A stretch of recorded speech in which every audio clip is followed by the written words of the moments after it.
Good morning, good evening, and good afternoon, wherever you are in the world, and welcome to the Infinite Way podcast. My name is Dr. Enolia, and it brings me great pleasure to introduce our guest this week. And this is Sara Troy. Hi, Sara. How are you? I'm doing great, love. How are you doing? I'm doing wonderful, and I'd like to share a little bit about Sara in this introduction. Sara was born with a unique gift from a young age. She could recognize the hidden potential within others. Over her life, she has worked both professionally and as an advocate to help people lead more purposeful, meaningful, and productive lives. She believes that when we connect to others through the soul with an open heart and a passionate spirit, we awaken our minds to see the world in an illuminating way. Through her podcast platform, Self Discovery Wis-dom, and her community site, Orchard of Wis-dom, Sara celebrates and supports individuals who are making a positive impact. Her programs include insightful podcasts, collaborative books, and the Mentors Practitioners Fund Action programs showcasing mentors and changemakers who are devoted to serving humanity. Sara's Orchard of Wis-dom offerings, including collaborative podcast books and mentorship programs, are all part of her mission to ignite our souls, open our hearts, uplift our spirits, and expand our mind to see life's wisdom in new ways. To inquire and to become a guest with Sara, you can email her. So, welcome, Sara. Thank you very much, love. Great to be here. And Been a while. I know it's been a while, and it's so funny because last time we were together, we were doing a different type of podcast. It was Hmm. called Today's Conversation, and I had a co-host, and it was very new to podcasting. So I'm so grateful that you decided to come back and Mm. be here with me and accompany me with my own show for the first time. Oh, wonderful. I'm delighted you invited me. Thank you. So I want to talk a little bit about your story because we all have gifts. Hmm. And our gifts are very meaningful to us. But lots of times, what happens is in that discovery of gifts, we don't know how to use it. We're not quite sure of it. There's challenges sometimes that we have to overcome. Share with us a little bit about your gift. Aha. I was put here on this earth many eons ago to ignite heart and souls and spirit. And no matter what I've done in this lifetime or any other lifetimes, that's always been the fundamental purpose. I may not have always traveled that path initially, but the universe has always nudged me on that direction, in that whatever I do, that is what I end up doing, igniting the heart and souls. And the way I see it is that there is a higher consciousness out there, God, universe, spirit, source, energy, whatever you wish to call it. And when we tap into that, the wisdom, the soul wisdom, it speaks to our heart in truth, lifts our spirit into action, and we find clarity of mind and what we need to know in the now. And I think all of us go on a journey of trying this and doing that. Who am I? What am I here to do? Do I like this? Don't I like this? Am I living by expectation? What really is my gift? Do I have a gift? And on that journey of life and that self-discovery, we discover the wisdom that lies within. And then once we do, we need to ignite it. And that is our meaningful purpose. Now we need to share it. So, how early did you recognize your gift, and what took place in that recognition? What is your share with everybody that sense of difference when you understood that, okay, this is me and it's different, it's not the norm or what we I would was perceive born as. this way, as Lady Gaga Yeah. says, right? Um, I played with dead people. Why can't other people see these entities? Right. Um, I would, to my teachers and elders, tell them something they needed to know, a message, and were not even understanding what the message was, or how Hmm. it came through me. I was in that spiritual realm as a human being. I was kind of quite naive and very innocent and a very sickly child, so very kind of secluded. And then in when I was 14, we moved from England to South Africa, and then suddenly I'm thrown into a different world. And it was a different exploration, a more outward and less, pills and tweed and restriction, more outward of exploration. And I Mhm. started to understand that what I am seeing and the messages I'm getting are spiritual, and that they are that divine message that I'm meant to have. I can't call on it. It comes to me when it needs to. And it was that exploration of that journey, but also still going through that difficulty as a human being of how do I fit in? Because I wasn't quote, quote, normal. And so it was always difficult trying to find an identity that people would accept on the human level, but the spirit saying, but your spirit is stronger, you must follow this path. So I had my ups and downs along the way. It's interesting that you're saying that too, because I know growing up also, I actually hung out with outcasts. Like Hmm. when people, they have their tribe, right? Yes. And your tribe is typically just kids that you hang out with and whatnot. But when I think about all of the kids that I hung out with, all of us had stepped away from the mainstream in one way or another, and we were that group. And like, even though we were outcasts in certain respects, of none of us did the norm. No. None of What was the us. norm? We didn't identify norm. Exactly. Exactly. Yeah. Well, I think we looked Exactly. upon it as a restriction. This so-called norm, you must do things this way, you should do that, you've got to do this. And for me, it felt more like the straitjacket to follow that path. I'm air sign, I am I am wind, my wings need to be flowing. I need to have that Mhm. wind beneath my wings. And every time it was the label and you must do this and you must fit into this category, I could feel myself just say, no, don't wall me in, don't imprison me, I'm a free spirit that must flow. And so that was quite a battle in many aspects of my life of trying to be that free spirit, at the same time live up to certain expectations, until you realize the only expectation you have is your own soul calling, and that's the only one Exactly. that you need to listen to. But I'm 70, so I've gone through that part of life of the shoulds and you must, and I will tell you what you're worth. And to be a spiritual being back then, very often we joked about the white coats, but very often, we were scared of the white coats coming to get us. So it's being a 70s chick where when it was breaking the mold and stepping out into the world, free loving and caring for each other. That was a great decade for me to go on that exploration and open up to who I am.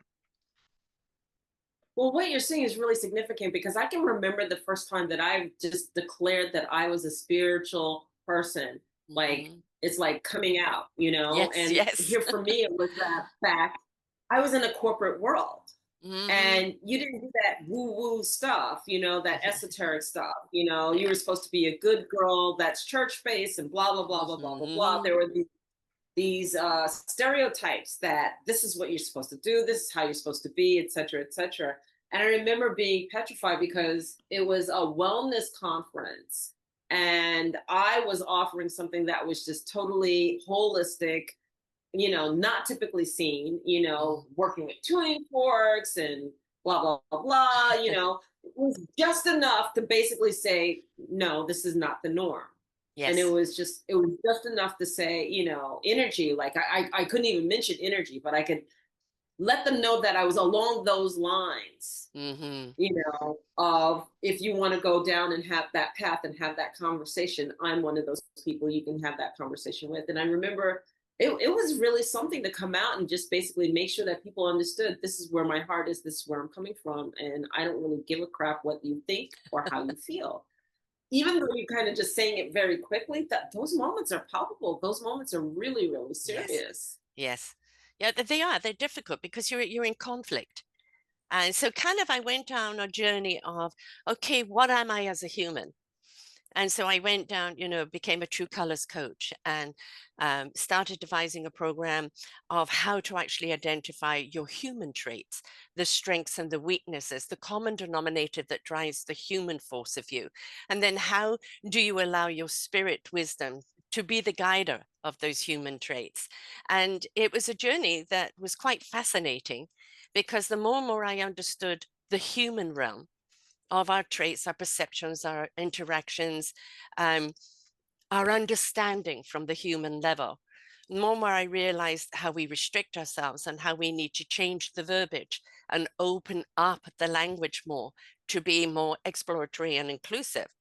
And so the early 2000s, I divorced my husband. I didn't divorce him then, but left him. And I went on a complete journey of kind of metaphysical and the human design and everything else about who am I as a human.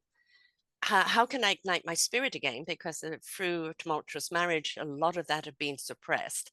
And then coming back into it in a different understanding, instead of just being spiritual and just following that path, it was how do I integrate the human traits and positivities I had along with my spiritual and combine them together to be my strength. And that was the journey of the 2000s. So talk to us a little bit about your work during that time too, because I know for me, when I started truly discovering that I could traverse and truly live my consciousness, Mm-hmm.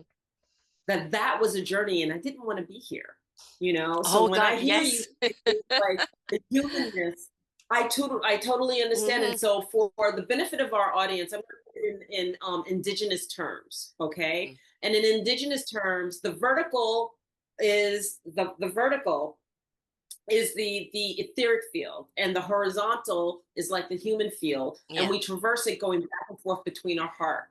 Mm-hmm. Okay. And so for the vertical, I wanted to stay in the vertical all the time. I was Mm-hmm. Mm-hmm. happy in the vertical. The vertical is Yes. where you pray, the vertical is where you connect, the vertical is where you journey, traverse, enter in, versus the Yeah. horizontal, which is the see, touch, taste, smell, hear, and the humanness of traversing the world. So just to level Mm-hmm. set our audience a little bit. And You know, so you're how did describing you the talk to us a cross. little bit about your work and talk to us about working with consciousness? What you were just describing, the vertical and the horizontal, is a new definition of the cross, right? Everybody looks as Jesus placed on the cross. But what was the cross meaning? He was living a horizontal life, but he was a vertical being, right? So we need to marry the two together to understand our purpose here on earth. And so if, I think it's quite fascinating you brought up that analogy. So the way I look at the cross, because this idea came to me as you were speaking to it, the vertical is Jesus on the cross, but going home, but also has come from, and the horizontal is the earthly experience. And so if we kind of look at the cross, why was he put on the cross? Why the cross itself? Could we not be looking at, the ethereal divine coming through, living this expansion of the horizontal, spreading the arms out, spreading the ethereal wisdom out? And so I think kind of a different way to kind of look at the cross, Mhm. as a message from that needs to go out. And I think that's kind of quite fascinating, because that came to me when you were speaking about that. But so I call it the knowingness, knowing what you need to know when Mhm. you need to know it, and you don't need to verify, justify, it just is. And it is so peaceful when it just is. Everything about your body just is at peace with the knowledge. And you may not always understand what it is you are knowing right now, but sitting in that knowingness and willing then to allow the action to take place, it will lead you down the path that you're meant to go on. I think as human beings, we're so busy dictating from an expectation of what we should be and where we think we need to go and what we think we need to do. We don't allow the divine to guide us to our meaningful purpose, to ignite our gift. And our gift very often comes from, you were in corporate, um, earthly experiences, You gather all of those experiences, but when you awaken to your spirit, to your meaningful purpose, to your gift, you now know how to use those skills in your meaningful purpose, your divine purpose, and how to bring that forth for someone else, to illuminate somebody else's path. But all the experiences that we had before have prepared us for that awakening and for that journey. I think the reason why I had a pause for 15 or more years in my spiritualness, although I still practiced it, I was not as engaged with. I retreated because of a tumultuous marriage. When I started coming back out again, it was coming back out in a different understanding, an understanding that all the experience I'd gone through, good and bad, had led me now to a different meaningful purpose, a different journey that I had to take, and understand the gift in a different way. So we all have our different chapters in our book of life, and each one of those chapters is a different experience of how we're using that gift or how we're preparing to use that gift. And then we come to that awakening where that gift is presented to us. And, resistance is futile because you really do have to embrace it. And once you embrace it, you truly actually understand what it is for and how to use it. And it is, again, that knowingness. I am at peace with it. I am at one with it. I trust it. And now I will just allow it to take me forth. How beautiful that is. And so, where has it taken you in your life experiences in terms of your work? From the perspective, I know that you're an author. I Hmm. know that you do workshops, that you work with clients. So, Hmm. talk to us a little bit about your work. Well, I started off in the 2000s after I left my husband, and I started off with, the Discovery of Self program, which is a combining of your true color personality traits, because we all have four very key personality traits. But I then take the numerology, the astrology, the Chineseology, and the elements, and I look for the continuity of strengths and weaknesses in that. And we need to play to our strengths. We can bring our weaknesses up if they support the strengths. But sometimes this emphasis on you must get your weakness, make it your strength. No, that's somebody else's strength. You align with somebody else who has that strength. You concentrate on your own strengths, and the weakness, just let it get you by, or align with other people. And so I was teaching that course for a while.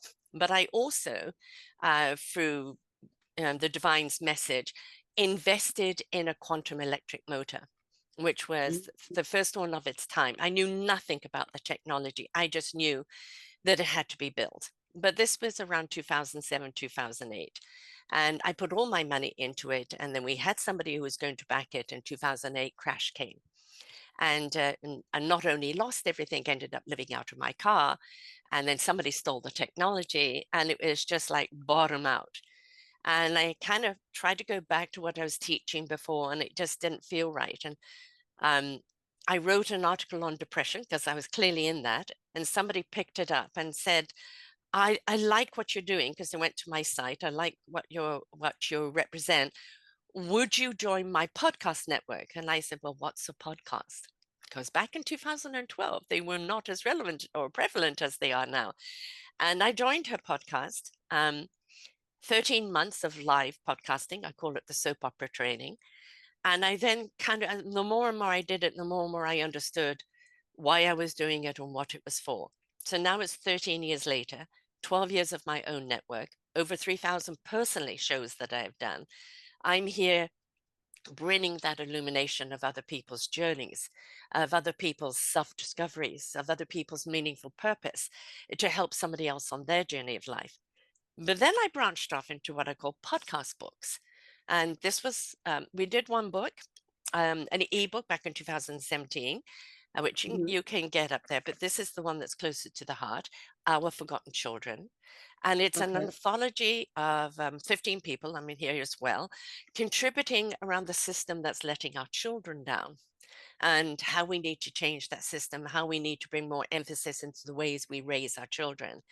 And the next book I'm going to be doing is Our Forgotten Seniors, celebrating their contribution, looking at their life challenges as a senior, and a warning to the young people. Seniorship, it catches you up very, very quickly. How you prepared for it? But then this opened the door to these other books behind me. Dare to Live Fearlessly, I'm Not Selfish, I'm Just Not Easily Manipulated, Mission Accepted 262, and my own book, Sara's Self-Discovery to Soul Living. So all of a sudden I became an author as well. And that is because my brother is a professional author. He has the master's degree. And I was just a blogger. I have dyslexia, I have ADD. And thank God for ChatGPT, because now they correct all my grammar and everything else.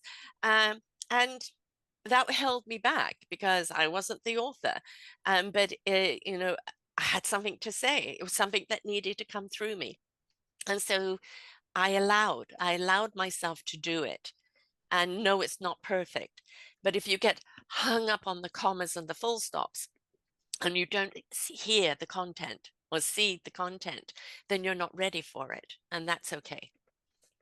Exactly, exactly. Wow, and that truly accomplished. And first of all, you're a phenomenal podcaster. I've been on the podcast with you previously, and you are phenomenal. And it just brings me great pleasure to know that you started so far back, and that you Mm. just bloom and flourish more and more and more. And I love the fact that you wrote about the children. And tell us more about your senior project, because this is really important.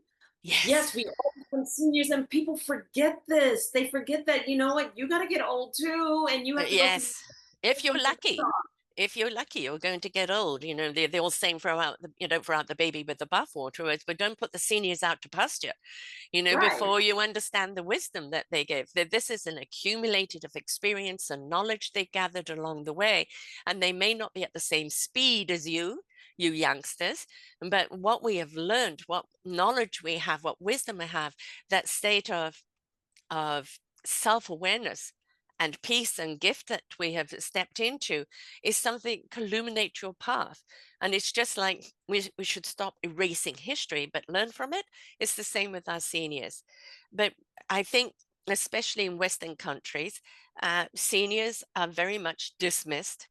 And we see families putting people in homes and never visiting them. We see struggles. As I'm a senior, and I know exactly how hard it is, to be a senior. And I'm in Canada. We do get a lot more support than, the US and various other countries. But I feel it's where other nations revere the elderly and what they have to contribute. North American Western societies, it's like, aren't you dead yet? And I think you are throwing away knowledge you desperately need.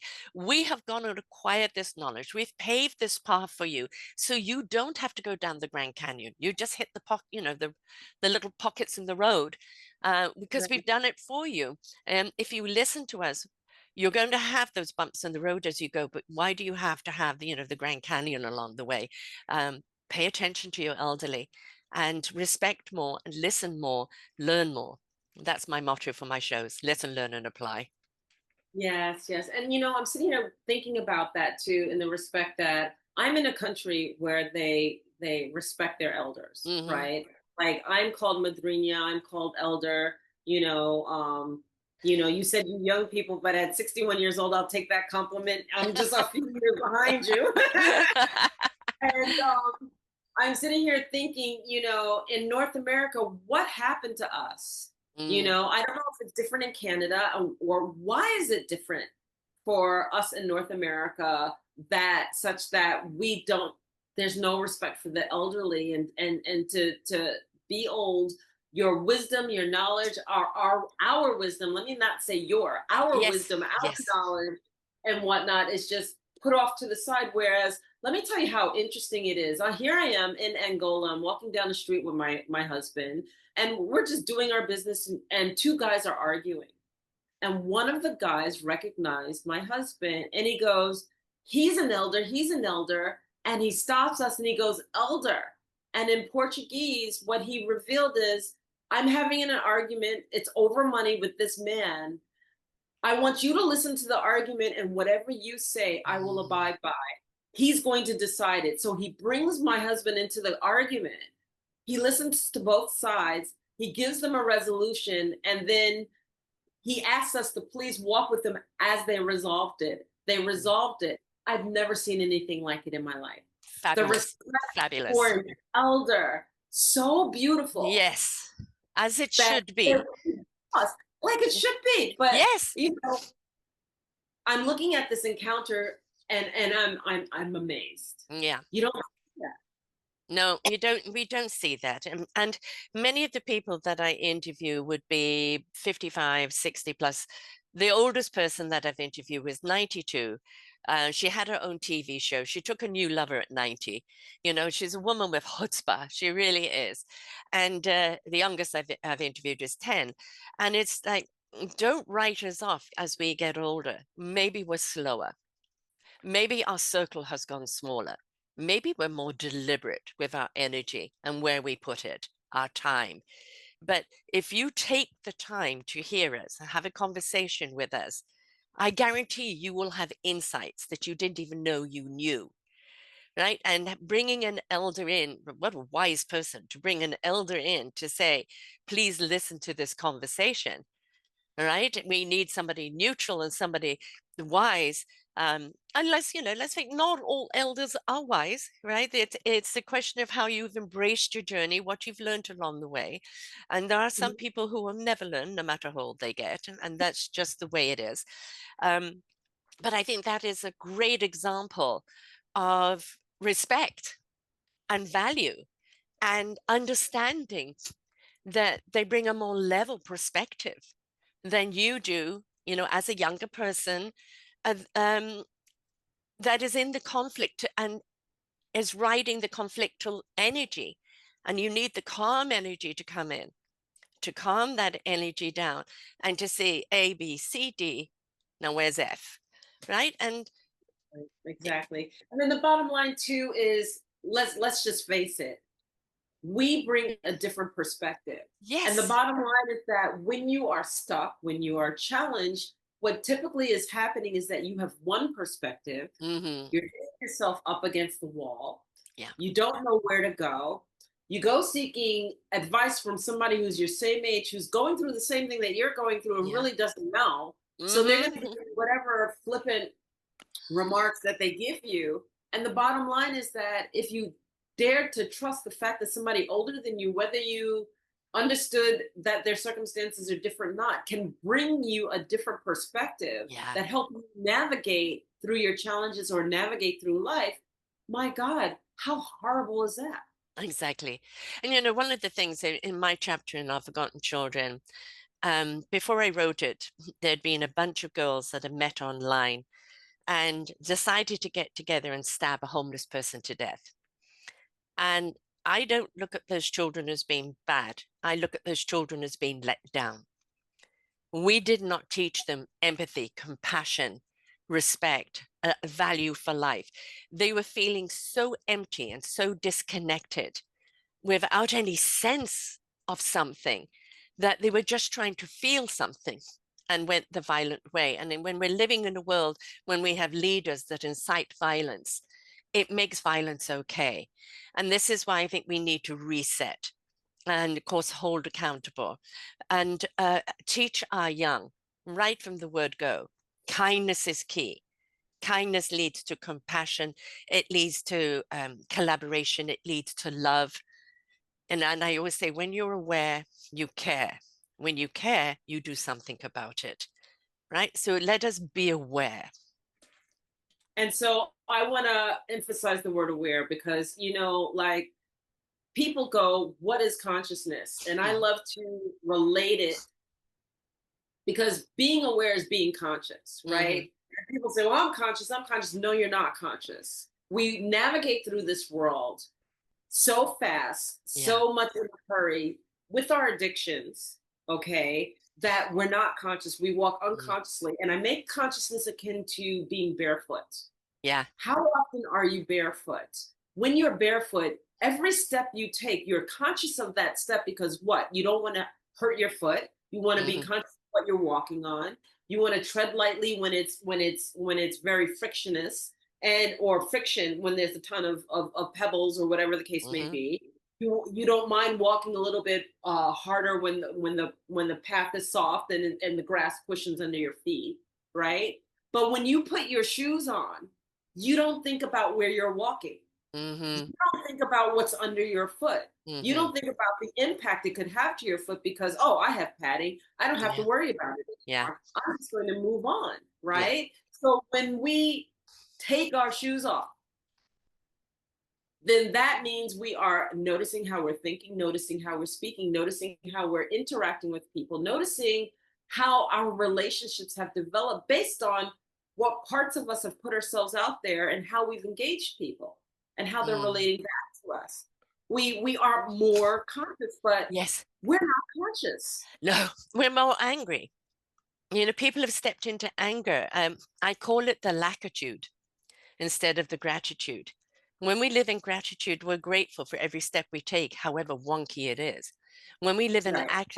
lackitude, is I don't have, I'm angry about it, somebody's got to pay, right? And that is a spiral that's just going to lead to more and more anger, more and more disconnect, and further away from the vertical, right? So the gratitude is I'm very grateful for the fact I can stand up and walk, shoes or no shoes. I'm very grateful that I have an arena I can walk in. I'm very grateful that I even woke up today, right? I'm grateful for my opportunities or for my free speech or for the fact that I can follow the divine and do the divine's work. And I think if we live more in gratitude instead of lackitude, we would see all the beautiful benefits we're given as a human being, and we would step more into being that being and being our beingness rather than our lackingness. So a lot of that comes down to media and social media that is feeding people. Compare and compete are two deadly things. When you compare with someone else, you're denying yourself. When you compete with other people, I've got to be the best, they've got to be the loser, you're already lost. And a little while ago, I did a show on um, people of poverty and people who are rich, who's really poor. And when you've got the people that there are the billionaires, they become so paranoid over their money and the power that that money has. They have disconnected from the heart, soul, and spirit. It's all about maintaining their Right. gold in their ivory tower. It's all about the power they have over people. It invites the evil in. And when that's the reason why we see evil actions. And not all billionaires are like that, because we see many of them give away most of their fortune and seed opportunities and possibilities for other people. They're in that higher consciousness. They use money for good. But then you've got the other people that the more money I have is never enough. And that is because the lack is within them. And however much they have out there is never going to fulfill their heart, soul, or spirit because they're not willing to do the inside journey. The person that lives paycheck to paycheck, but has a family they love, a community they care for, that is out there for each other in good times and bad times, knows how to celebrate the good times, to be there and comfort each other in the bad times, is the person that is enriched and abundant of heart, soul, and spirit. I know which one I would prefer to be. Exactly. Exactly. And so in grasping this, how do we get to engage those who are seeking something but they're not quite sure what they're seeking? You know, like you Mhm. said, the children were misguided. Yes. And you know, I feel it's not that I feel we are in a psychological warfare. Oh boy, We are are we? in Yeah. psychological warfare. And that psychological warfare has us dividing and conquering in every level possible. It doesn't matter what it is, every level possible, whether it's economics, whether it's within the family, you believe this, I believe that. Mhm. We can't fathom together. And you know, one of the things that I was asked when I just came back from California, Mhm. and I did a workshop there. And one of the young people asked me, "What can I do? So much is going on. Yeah. What is it that I should be doing? What can I do?" Yeah. And I talked to him, and I basically talked about the fact that we are divided among so many things. What you could do is gather people together and find the commonalities together, meditate together, talk together, Mm. group together. I said, we all don't need to be on the front lines. No. But what happens is that when you gather those people together, you are in your strength. Why? Because Mhm. you're laying the differences aside, you're finding the commonalities. We know that Drunvalo Melchizedek, when he did his Merkabah, or when he did his from your heart meditation, Yeah. open from the heart meditation, and he got all of the people together to meditate all at once. And during clear Mm. skies, he said, "Let there be rain." Yeah. And that the power that they collectively brought together in that meditation was able to bring cumulus clouds. Next thing you knew, it was raining. Yeah. Wow. Yes. Look what happens when we pull all of Yes. our energy together. Look what happens when we come together and we lay all of the garbage that is distractions aside to allow ourselves to be able to engage and see and allow our Taurus to be one full Taurus instead of these little individual Tauruses to come together and set our intuition on something in a positive way. What are your A thoughts about that? conscious rebellion, Yes. right? I love it. Right?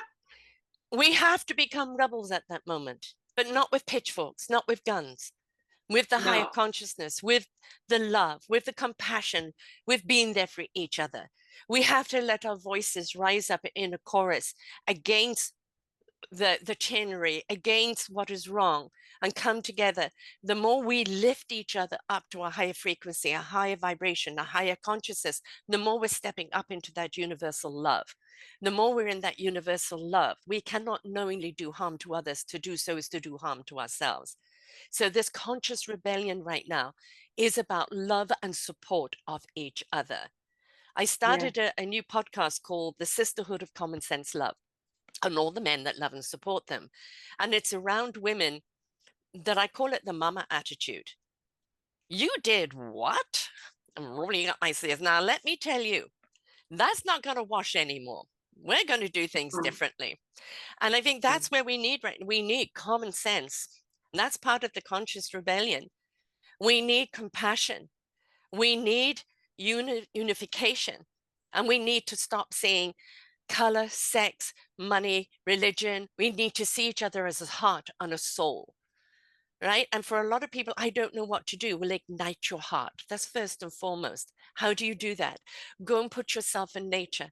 Nature speaks to you all the time. The wind Oh, rustling in the leaves, the ocean kissing the shore, the puppy dogs and the children laughing and chasing sticks and being happy. If that doesn't bring a smile to your face, then I don't know what will. Let nature speak to you. Let it open your heart. Go and volunteer places where your impact of kindness and caring and consideration, giving someone one of the greatest things you do is time, giving your time to lift that person up, to I hear you, I see you, I'm here for you. And let's see how that ripple and that domino effect. You will become addicted to kindness and caring and giving and sharing. And the more you do that, and the more you ignite it with other people, the more we lift up that consciousness, and more that rebellion of common sense love will grow. and I love what you're saying. Also, I get a lot of young people who say, well, what is my purpose? Mm. How do I discover my purpose? Why am I here? And my response to that is as follows, because I love the Keys of Enoch, and I love my ancient texts. And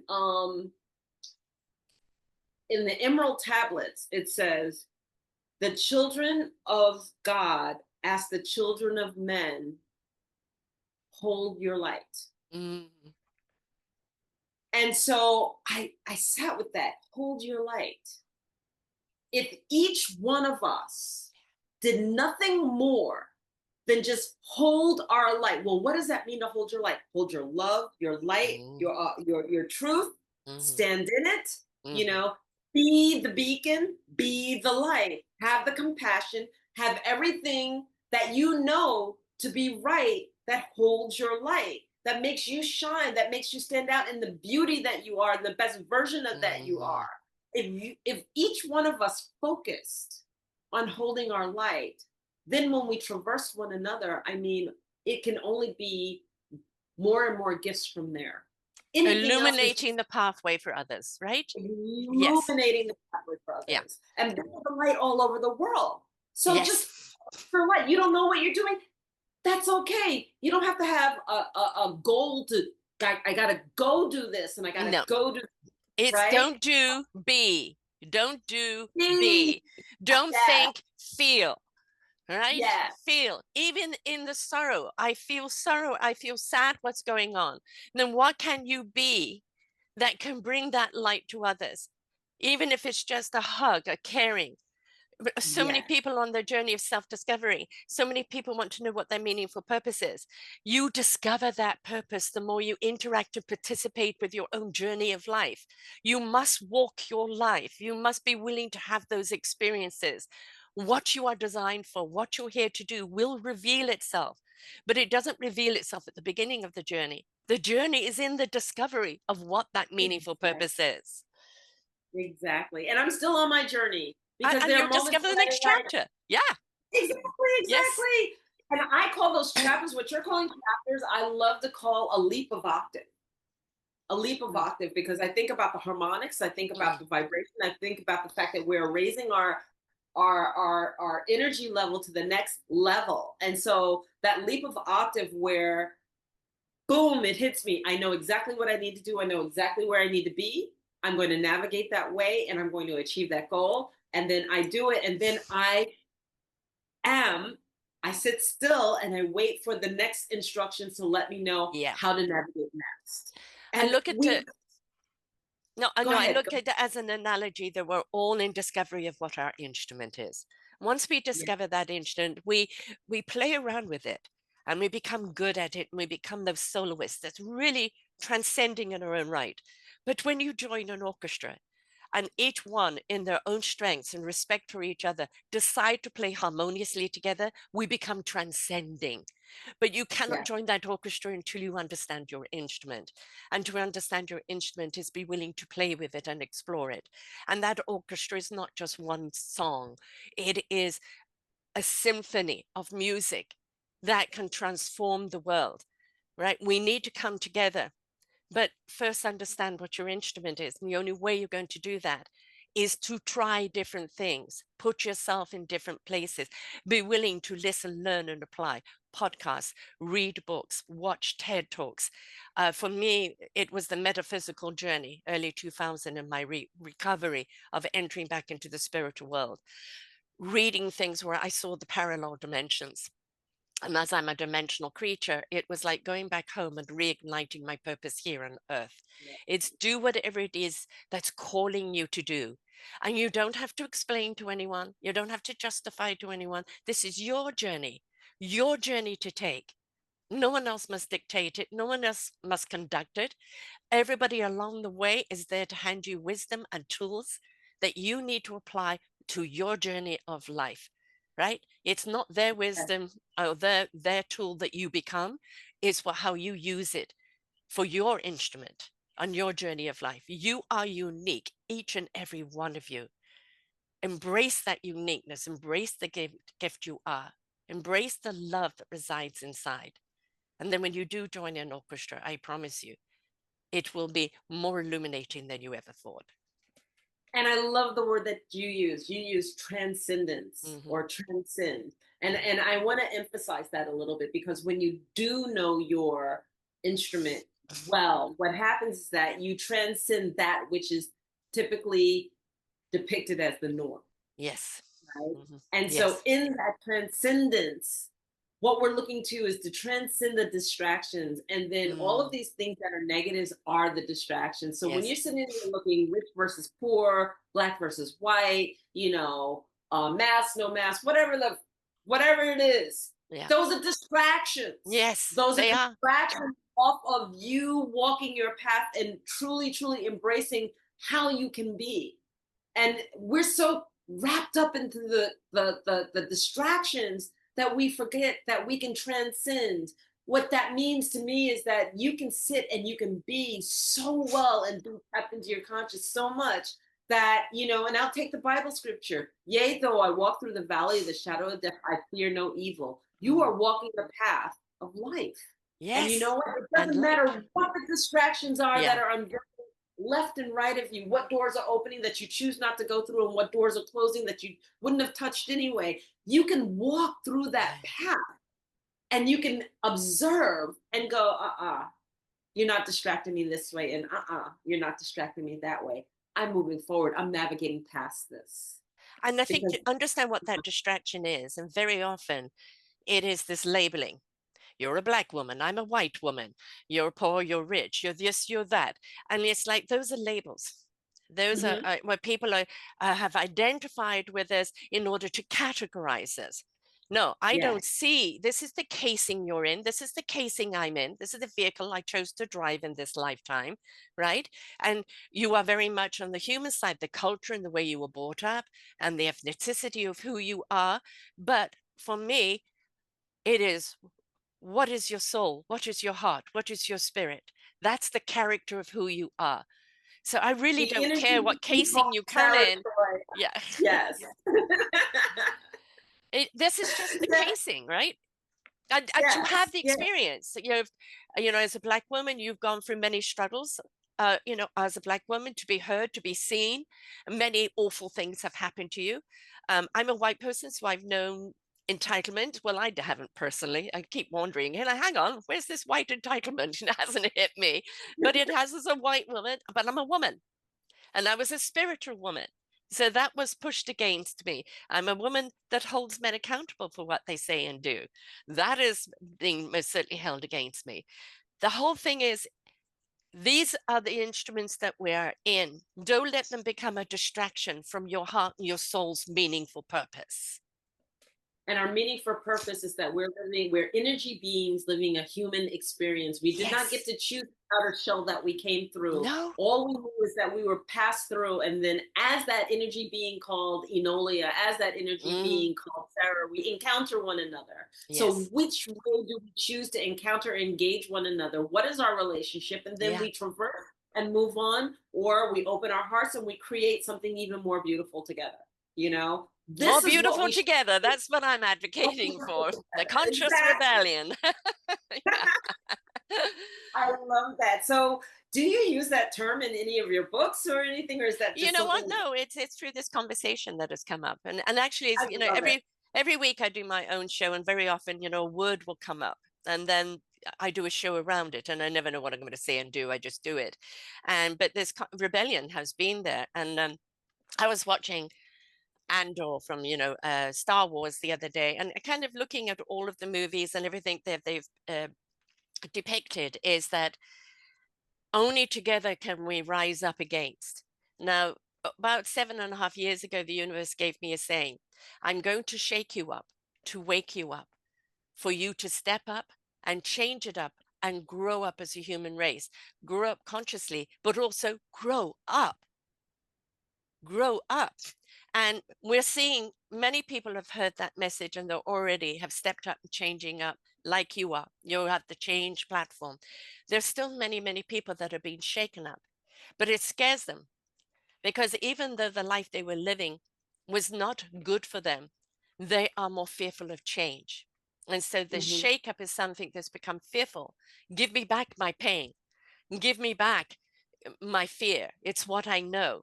And Right, the other also requires you in your journey of life is to be a participant in your life and to learn and be proactive in your life. And a lot of people don't want to do that.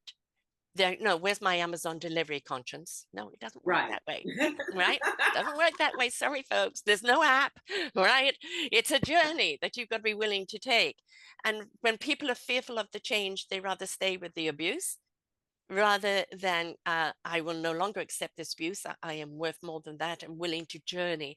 I interview like you do the people that will no longer accept. Right, they're shaking up their world, they're changing up and stepping up in their own life. They've become their meaningful purpose. They are now that Right, illumination for other people.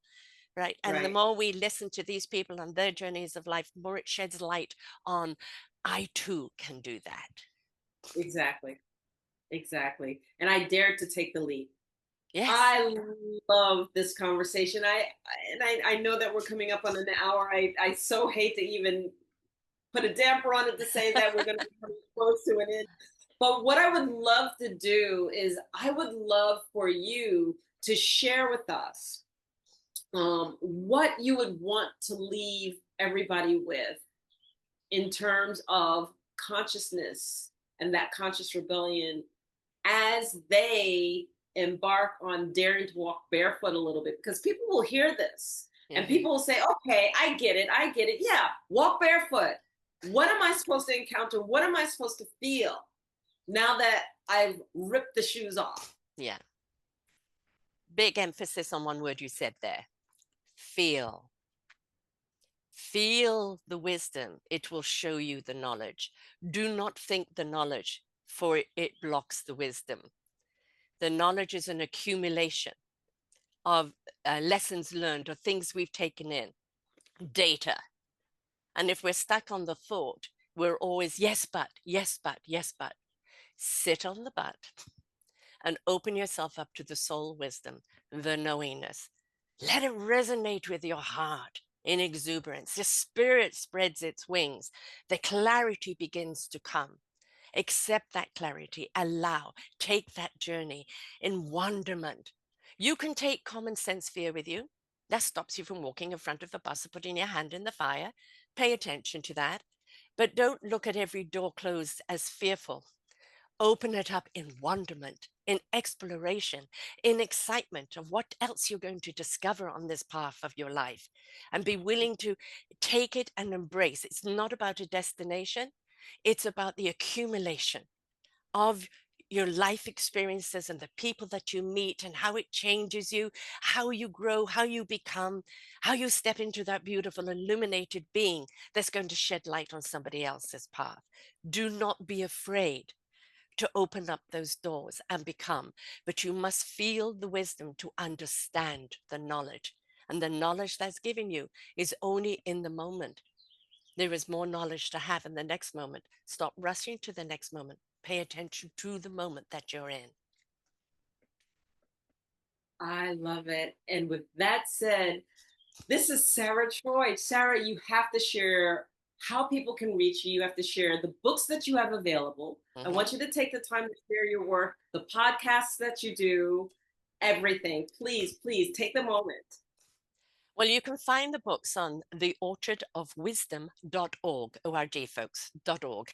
And you'll see our Forgotten Children book there, all the people I've interviewed, the podcasts I've done with them, the summits that we did with them, the invitation for seniors to come on and be our Forgotten Senior. I am gathering authors right now for my self-discovery platform, where I take you to understand your human personality trait. You can go to saratroy.com, but it's also on the orchardofwisdom.org. If you go to self-discoverywisdom.com, you're going to find all 3,800 shows there. You go to the tag that says podcast, and you'll see each banner represents a different genre. I've broken them up so we don't have 38 linear shows, and you can choose a topic that you're needing to hear right now. Just like a library, cruise the shows. Which one stands out to you? Which one are you needing to hear right now? And I get to interview people who come from the heart, that are making a difference in the lives of others because they made a difference in their own life. So inspiration begets invitation. And when we're inspired, we're invited to believe that we too have it in us to be flawsome and awesome and shine bright for others along the way. So it's self-discoverywisdom.com, theorchardofwisdom.org, or saratroy.com. And you can reach out to me at selfdiscoverywisdom@gmail.com. Beautiful, beautiful. And we'll make sure that we have that information with this podcast in the description box. Sara, thank you for what you bring. Thank you for what you do. I'm so grateful to have you on here, and thank you for your contribution to the world, because it is huge, it's significant, and we need more of it.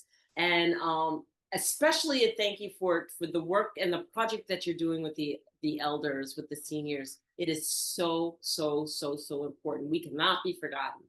No. We And can. a senior doesn't have to be an author. We will help you with the writing. It's that, and do not dismiss your life in saying, well, I'm nobody important. Everybody is important. Everybody's got something to say. But it's also the willingness not just to write the chapter, but to do the summits and to do the podcasts and to get behind the book as well. But your story matters, and it's going to shed light and support somebody else and educate others.